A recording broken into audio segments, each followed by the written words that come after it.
بسم الله الرحمن الرحيم قل إن صلاتي ونسكي ومحياي ومماتي لله رب العالمين۔ السلام علیکم ورحمۃ اللہ وبرکاتہ۔ میں امید کرتی ہوں آپ سب ایمان اور صحت کی بہترین حالتوں میں ہوں گی انشاءاللہ تعالی۔ آج ہماری نماز سیریز کا ڈے 13 ہے۔ آج کا ہمارا ٹاپک ہے کچھ لوگ کہتے ہیں کہ نماز پڑھنے کو دل نہیں چاہتا، اس کی وجہ کیا ہے؟ اعوذ باللہ من الشیطان الرجیم، بسم اللہ الرحمن الرحیم۔ آج ہم انشاءاللہ اس ٹاپک کو ڈسکس کرتے ہیں۔ مجھے حیرت ہوتی ہے کبھی جب لوگ کہتے ہیں نماز کو دل نہیں چاہتا یا فلاں نماز نہیں پڑھتا۔ میں سوچتی ہوں آخر کیا وجہ ہے؟ اصل بات یہ ہے کہ اس نے رب کی عظمت کو پایا ہی نہیں، اس نے پہچانا ہی نہیں کہ رب کون ہے، تو وہ بھلا عبادت کہاں سے کرے؟ عبادت کو اس کا دل کیوں چاہے؟ عبادت کا شوق کہاں سے آئے جس نے رب کی عظمت کو جانا ہی نہیں؟ اور کیوں نہیں جانا؟ اس لیے کہ کائنات میں غور و فکر کیا ہی نہیں۔ اگر وہ ذرے کی قیمت کو بھی پہچان جاتا، اگر وہ ذرے پر بھی غور کرتا تو وہ رب کو پہچان لیتا۔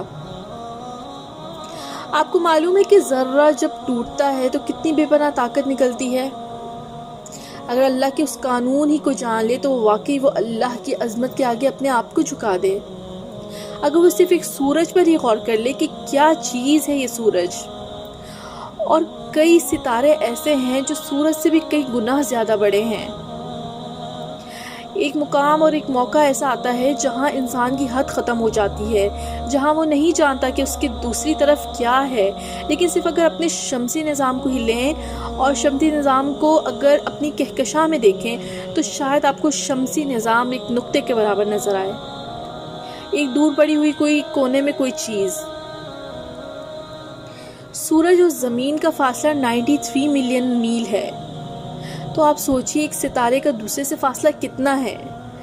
صرف اسی سے اندازہ لگا لیں کہ سورج سے زمین کا فاصلہ کتنا ہے، اور یہ جو ستارے ہمیں آج نظر آتے ہیں، کہتے ہیں ان میں سے شاید بعض تو فنا بھی ہو چکے ہوں۔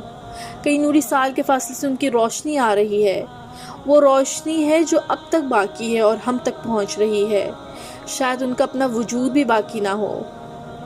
یہ سورج سے بھی کہیں آگے ہیں یہ سب جو ہم دیکھتے ہیں ان آنکھوں کے ساتھ۔ تو اگر ہم صرف ایک چیز پر غور کر لیں اور اگر صرف ایک سورج نہ رہے، صرف سورج کو اپنے سارے نظام میں سے نکال دیں، صرف سورج کو، چاند کو اور باقی چیزوں کو بھی نہیں، تو آپ دیکھیں گے زمین پر زندگی کا وجود ممکن ہی نہ رہے۔ بے شک چاند، ستارے، یہ مرکری، پلوٹو اور یہ سب باقی ہوں، صرف ایک سورج نہ رہے تو دن اور رات نہ رہے۔ یہی تو آیت یہ بتا رہی ہے۔ ان فی خلق السماوات والارض واختلاف اللیل والنہار لآیات لأولی الالباب، سورہ آل عمران آیت نمبر 190۔ بے شک آسمانوں اور زمین کی پیدائش اور رات اور دن کے بدل بدل کے آنے جانے میں عقل والوں کے لیے نشانیاں ہیں۔ یہ جو سورج کی وجہ سے رات اور دن کا آگے پیچھے آنا ہے، اس پر غور تو کرو۔ اگر یہ سورج نہ رہے تو ہمیشہ کے لیے اندھیرا چھا جائے، اور اگر اندھیرا چھا جائے تو تمہارے یہ پودے کہاں سے اگیں، تم کھاؤ کہاں سے، تم پیو کہاں سے، یہ بارشیں کہاں سے برسیں، یہ بادل کہاں سے اٹھیں؟ لیکن ہم اللہ کی ان نعمتوں پر، ان قدرتوں پر غور ہی نہیں کرتے، پھر اس کی عظمت کو کیسے پہچانیں؟ کبھی آپ تصور کریں اس پوری کہکشاں کے اندر اپنے زمین جیسے سیارے کو، جو شاید ایک ذرے کے برابر بھی نہیں، اس ساری کہکشاں کی وسعت کے مقابلے میں، اور اس پر اپنے وجود کو، اور جب ہم اسی زمین پر سر رکھ کر سبحان ربی الاعلیٰ کہتے ہیں تو کیا کہہ رہے ہوتے ہیں؟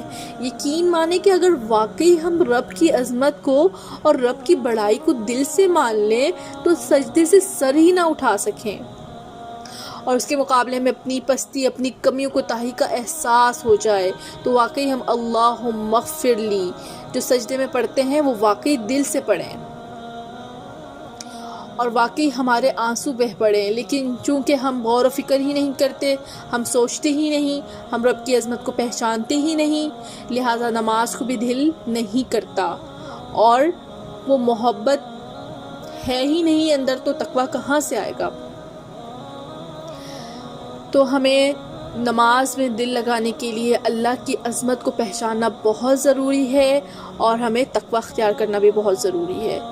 انشاءاللہ آج ہم یہیں تک کرتے ہیں۔ جزاک اللہ خیراً کثیرا۔ السلام علیکم ورحمۃ اللہ وبرکاتہ۔